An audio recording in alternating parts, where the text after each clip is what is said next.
Welcome to the Fifth Trooper Podcast. Hello and welcome back to the Fifth Trooper Podcast. This is Season 3, Episode 3. On today's episode, we're going to cover getting your minis ready to paint and prime and getting them table ready. In a little bit, our buddy Dustin from Jagged Brush Studios, who is part of the Fifth Trooper Network, he runs our hobby section of Fifth Trooper, is going to join us and talk about how to prep your minis, how to get ready. But before we talk about that, I just wanted to remind you guys that if you want to get some more in-depth talk about the Legion or what's going on in Star Wars Legion, you can join us on our Patreon. Every level on Patreon gets you access to the podcast. And as you jump levels, there's cool rewards every quarter and then a yearly reward at the end, and it also helps the network, afford all the equipment and everything that we use, which is great. Also, if you're new to Legion and you're interested in getting mats for a table or sidebars or tokens, check out our website, thefifthtrooper.com, where we sell most of that stuff. So please check that out. And as always, this episode will have a follow-up blog post that you can check out on our website as well. So let's cut over to Dustin and I talking about hobby. So Dustin, I think there's right now still, depending on what core set you bought, depends on what kind of minis you got, right? So you might have the ones that are on the racks if you bought the Clone Wars, but you also might have the old style if you bought the original core set, right? So why don't we talk about first, for people, let's assume I've never touched a mini in my life. What should I expect? Well, so if you have the old Galactic Republic Empire War core set, you're going to get a whole bunch of miniatures that are in little plastic baggies. Yep. You're going to look like the resident drug dealer in town when you're done.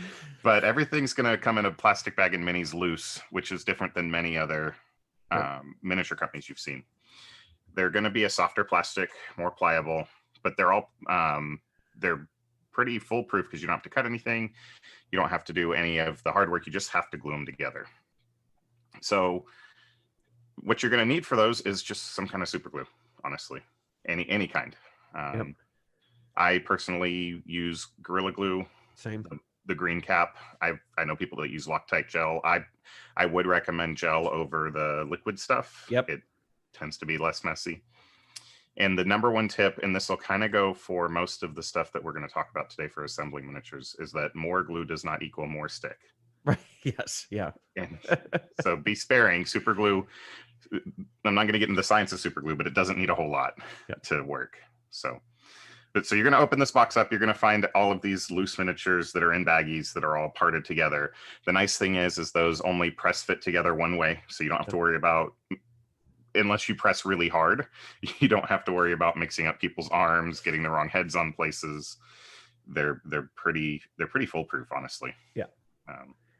You can go ahead, if you're not trying to paint to a super high standard, go ahead and assemble the things all the way together. I mean, unless you're doing display miniatures, don't worry about trying to paint things that are already assembled. There may be difficult spots, but difficult spots nobody sees on the table anyways. Yeah, I agree 100%. So anytime I'm looking to paint to just be table ready so that I can go play, I fully assemble and then just paint from there.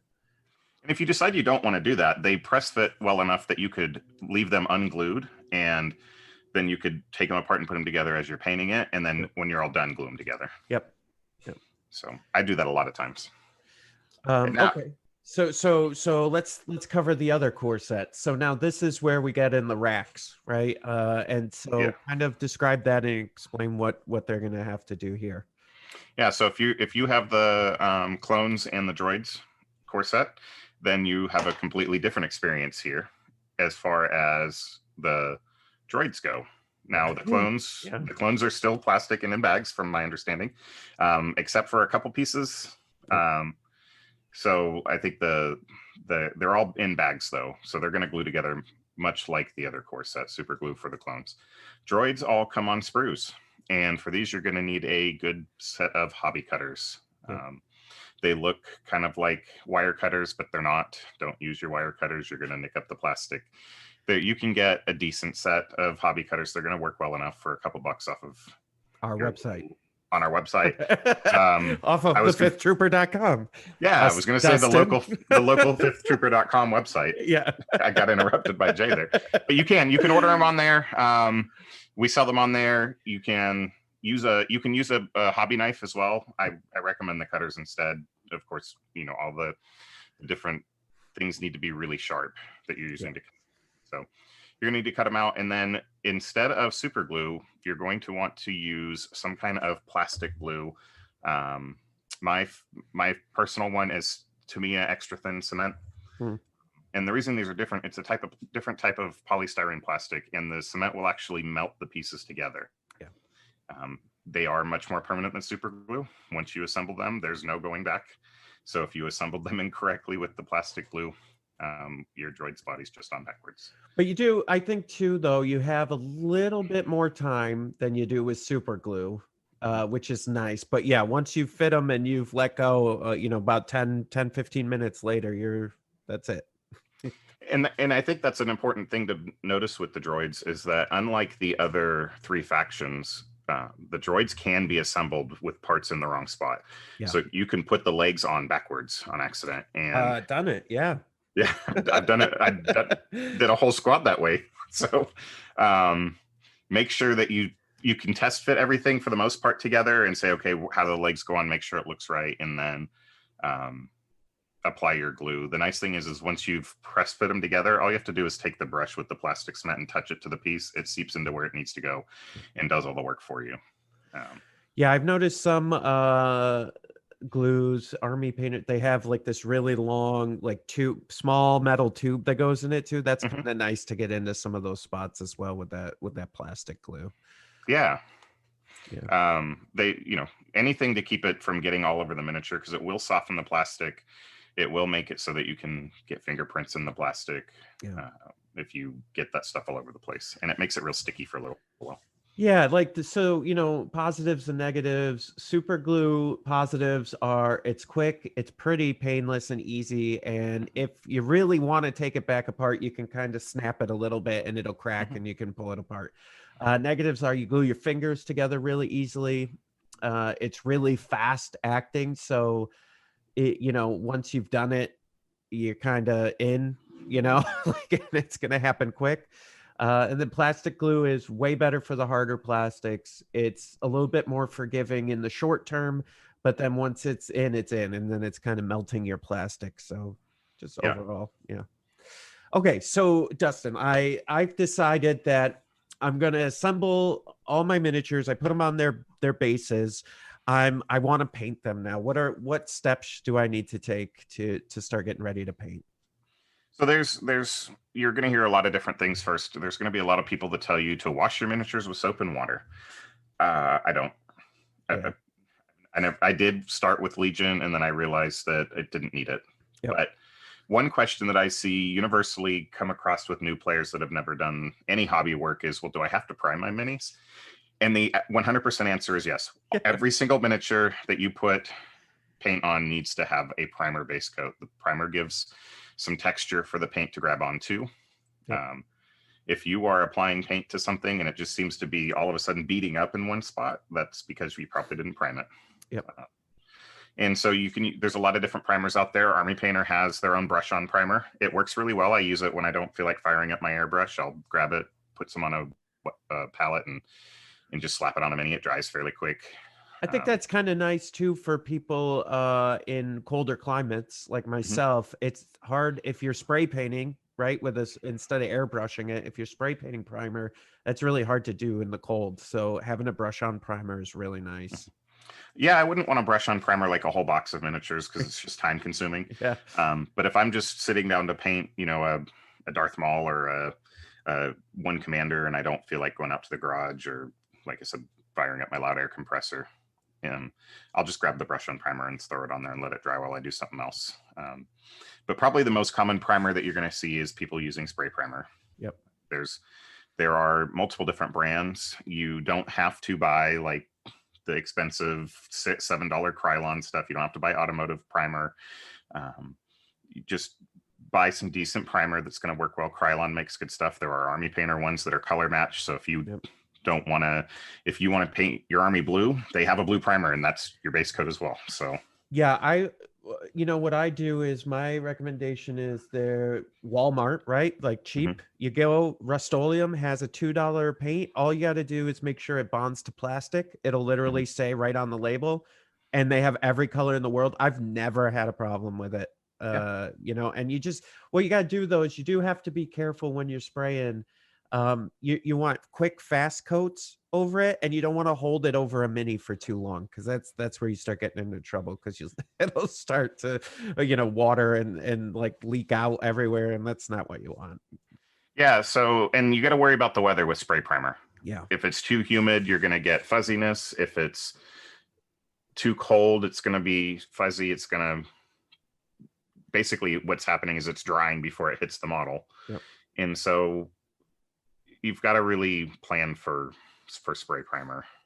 The other option is you can buy a cheap airbrush kit, literally from stores like Harbor Freight in the US. You can get an airbrush and a compressor for like $40 US, and being able to prime indoors or even in like a garage or something and not have to worry about weather has been a lifesaver for me. Yeah. I live in the South. It's pretty humid here, and so there's very few days where we could prime outdoors without getting textured models. So that's been my biggest tip to people, is get an airbrush. It'll pay for itself. And then you get large bottles of airbrush primer. You get them for like $15, and I get hundreds of miniatures out of one of those. Yeah, that's good. So two things. One, with Legion models, you don't really generally have to use soap and water. I've never done it. Dustin's done it once, but hasn't done it since. Number two, prime. You absolutely have to prime. Okay. And next. Then I guess we're down to painting, right? Yep. And usually people, I want to start with, the biggest tip is don't be afraid to paint. People get online and they start looking at all these amazing paint jobs, and there's some amazing painters in the Legion community. Yeah. And we all like to show off our amazing work that we've done just as much as the next guy. But then sometimes you'll look at it and say, well, I can't paint like that. Yeah, probably not right now. Right. But like for my pictures to get to where I'm at, that's been 12 years of work. Yeah. And so don't be afraid, because at the end of the day, you can take the paint off if you're using acrylic paint. So that's the second tip. Use the right paint. Yeah. So Evan, my co-host for the After Dark and our other Fifth Trooper podcast stuff, he actually used Tester's paint the first time he painted Legion miniatures, and he regretted that decision. So you want to get, you definitely want to get paint that's, this is the one where I get very specific, like, with spray primer, I'm like, yeah, whatever, just use anything that bonds to plastic, you're fine. With actually painting, I've come around on army painters. So Dustin has always been an army painter guy. I was using a lot of the Citadel, the Games Workshop stuff, but since Dustin's been part of our crew the last year, I've really come around on army painter and fallen in love with it. And I think army painters is one of the best paints you can get. It's also one of the cheapest hobby paints, right? Yeah. And so you've dropped, if you paid full MSRP for your core set and you only bought one, you've already dropped $90. Yeah. Or 99, depending on which one you get, I guess. And so you're already $100 into this, and now you've got to buy paint, plus hobby tools, plus super glue, plus primer. Yeah. So before you even touch paint, we're looking at 140-ish. And so army painters cheap.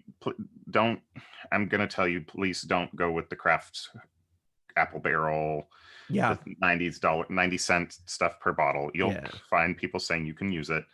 And then you're going to be the most frustrated new painter out there, because you can't get the colors to apply right. You can't figure it out. Yeah.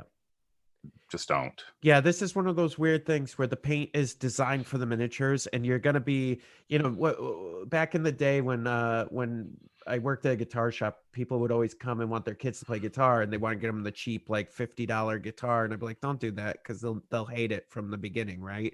And that's kind of the same thing with paints. Is you get those Craft Apple Barrel paints at Walmart, you're going to be in bad shape. You're not going to have a good experience. And so for a little bit more, you could get the Army Painter starter set.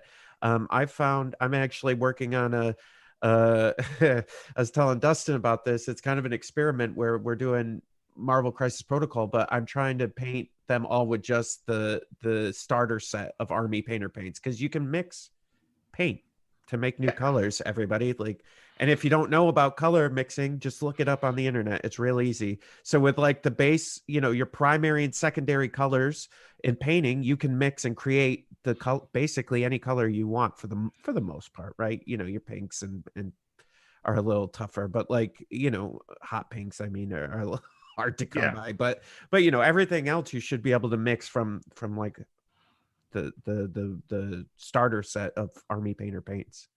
Yeah, flesh tones might be a bit tough. Yep.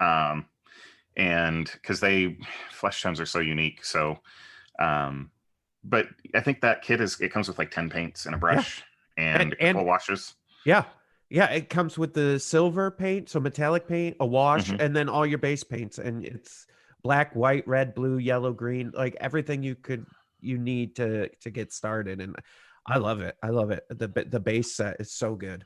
It's like 30 some odd bucks. I think it's not even pricey. Yeah. And it comes with a brush too. So you get the whole, the whole kit it's really nice. And it comes with the brush. I think it comes with the regiment brush from Army Painter. And that's the brush I use to paint 95% of everything I paint. So they're cheap. I don't have to worry about if I mess it up, I throw it away and pay a couple bucks and get a new one. But any of those sets will be good. If you want to spring a little bit more and you never want to have to worry about finding a paint colored, there's a 50 pack that you can get of Army Painter colors. That's what I started with. Even before I ended up having a partnership with Army Painter, I was using their stuff. And so that's the first true hobby paint I ended up buying in bulk was Army Painter. I've tried all the different brands. Yeah. I've even tried the craft store, like 90-cent stuff. But when you can pay 90 cents for a craft store or like $2 for a bottle of Apple or Army Painter paint, it sounds like twice the paint, but you're using half the amount of paint to get the same coverage. Yeah. And it's meant for what you're doing, right? So it's very good. Okay. So all right. So we've got our paints. Now let's say I painted, okay? I took, let's say Rebel Troopers, right? Let's just pick one. So I painted the base colors that I wanted. I got brown jackets and maybe gray shirts and green pants, and I got black on the rifles or a gray on the rifles. And it's all just kind of one color, no real tones, no depth. How do I quickly create depth on my characters or on my figures so that they look like they have shadows and stuff on them? So every paint brand out there has their own version of what we call a wash in the paint world. And the quickest way to get a tabletop ready miniature is to do your base colors and then literally get a fat brush and squirt some wash into your little paint well that's clean, and then take that and just douse your miniature in it. Yep. And let it run into the cracks, and then take a dry brush, and like a literal dry brush, not a dry brush for a technique, but an actual dry paintbrush, and sop up some of the areas where it's pooling too much, where you don't want it to be dark, and let that dry. Yep. And you can be done. Like that's tabletop ready. And you can get that done in 15 minutes of miniature, including the painting. Yep. Agreed.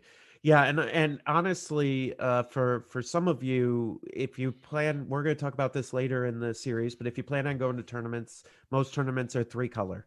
So you can easily create that 3-color effect. Let's say you only have 2 colors, just put a wash on it. Now you have 3. So, wash is your 3rd color. Yeah. Okay. So, all right. I've got my base color on. I put my wash on, and it's good. I've been playing, but now I want to take it to the next level. What do I do? So for the next level, you're going to have to start learning a little bit of color theory and how to lighten colors and how to darken colors. And so the next step after that wash would be to start highlighting your miniatures. And it's basically exactly what it sounds like. You're going to take a lighter tone than your base tone. And so if you're using a nice blue color, then you would go with a lighter shade of blue. Notice I didn't say white. Yeah, I said a lighter shade of blue. Yeah. And then you're going to paint that little ridge to a lighter shade of blue, and it's going to make the shadow areas that the wash darkened look darker, but the higher areas look lighter. And that's a real simple way to just say, hey, this guy looks like he's standing in sunlight now. Yep. But you don't do white. Don't go straight to white. Yeah. And you can use white to lighten the color. So if you have your base tone, add a little bit of white if you want. But even better is to add a lighter shade of the color. So if you're doing orange, add yellow instead of white. It'll help it'll help keep it from becoming desaturated. Yeah, and really, what a lot of the recommendation I make to people is just look at how your mini is reacting to the light in your room, and then just paint to that. That's a real easy way to look at it, right? So if you're looking at your mini in the light, it's only got like barely little white, like real bright white spots. That's all anything really reflects, is only in a few areas. So that's a way to look at it. All right, so Dustin, I have it painted. I've kind of got where I want. Now I want to base it. So for those of you who don't know, your base of your mini, you can add stuff onto it. So what do you recommend here? Yeah, so basing is super important in it. It's where you can help distract from a poorly painted mini. Let's say you weren't super happy with it. Well, let's add some random scatter stuff on the base of it so people are like, hey, that little rock's cool. Rather than looking at the eyes that you painted that are 4 times too big. Because we all do that. Like we all try to paint eyes and then realize that miniatures don't have the eyes the size of your thumb. Yep. And so there's all kinds of things you can use. You can use things from your backyard. You can get some dirt, dry it out, put it in the oven to kill any bacteria, and use that as basing. You're going to need some good kind of white glue. In the US, it's like Elmer's white glue, or overseas, it's typically called PVA glue. Yep. And then you're going to put that on your base and then start applying your grit, whatever you're going to use. You can use sticks, rocks, dirt, sand.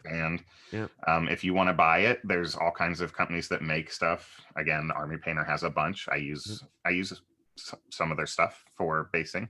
Yep. It's ready to go out of the package. I tend to be a cheap person, so dirt in my backyard's free, and so I use that, or sand, playground sand. I have a 5-gallon bucket of playground sand in my garage that I will probably will to my children to base miniatures with. So, and they're 9. Yeah, and so we, again, I'm gonna shameless plug for us. We carry a lot of this on the fifthtrooper.com in our store, but trains, like model trains, they use the same type of material. So if you go to any hobby store, or even like a Hobby Lobby, or any kind of arts and crafts store, they generally have some sort of modeling stuff, and you can get a big jug of, like, it's called static grass, but you could get a big jug of grass for like $12, and like that'll literally last you forever. Yeah. Like you just put some glue on the base, some of that PVC glue, and then you toss some grass on it, and there you go. Like, there's your base. And for $12, you'll literally never use it all. Yeah, I've got a bag of it I've had for like 4 years. Yeah. And if I paint a lot, so and if you're struggling for ideas on what to do for basing, if you go on our YouTube channel in our hobby section, I have a short video on there of 3 different base styles that I do on camera, and you're seeing it real time. It literally takes a few minutes per base. So yeah, and I think we don't have enough time to cover it. Maybe in the future we'll have just a basing, because you could literally have a podcast just on basing materials and how to do different stuff. Okay, so let's see. I got all that.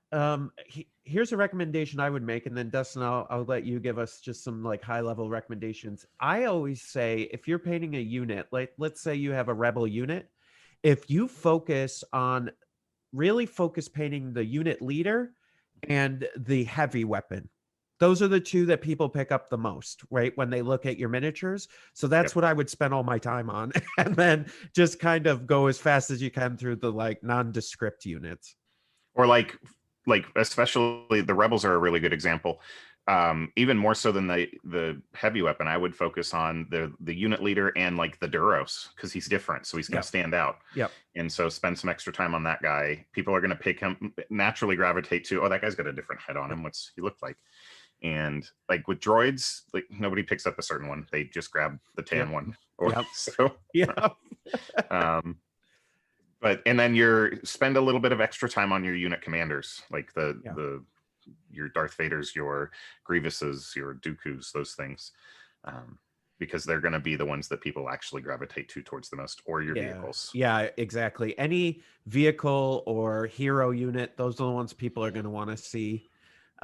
So yeah, absolutely. Spend a lot of time on those. Yeah.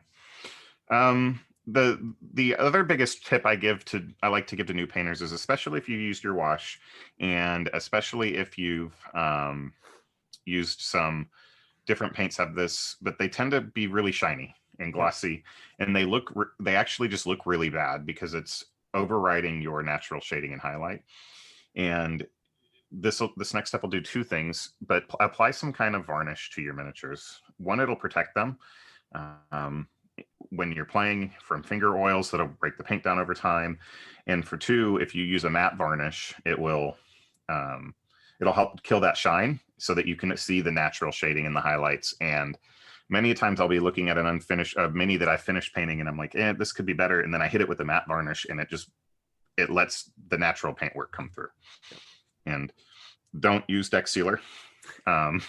Yeah, Evan. That's another inside joke there, but yes, don't use deck sealer. I personally use Liquitex matte varnish that I spray through my airbrush, but you can brush that on. It doesn't have to be through an airbrush. You can get aerosol kinds. Again, but you have to be more careful with the weather with that than even spray painting. Yeah. That will cloud and fog. Every one of the Army Painter has its own matte varnish. They're all different, but the ones that I like the best is the most matte has been Liquitex, and you're talking $10 for a bottle that I've had for 2 years. Yeah. So hobbying is a lot of upfront cost. Yeah. Yeah. That lasts for a long time. Yeah. The sticker shock at first is going to be a lot, but I have things that I've had for years, right? Just like Dustin said, like, I don't know, I haven't even gotten halfway through this thing. So, but all right. Well, thanks, Dustin, for joining us, and we'll catch you later. Yeah, thanks. If you need more, we have some more intro to hobbying on our channel. Go check those videos out. I go over some of the basic tools and answer some high-level questions again. So. Yep, and that's YouTube, and then search The Fifth Trooper, and you'll find all that. Absolutely. Well, thanks, Dustin. Thanks. Join us next week for another edition of the Fifth Trooper podcast. This has been a Fifth Trooper production.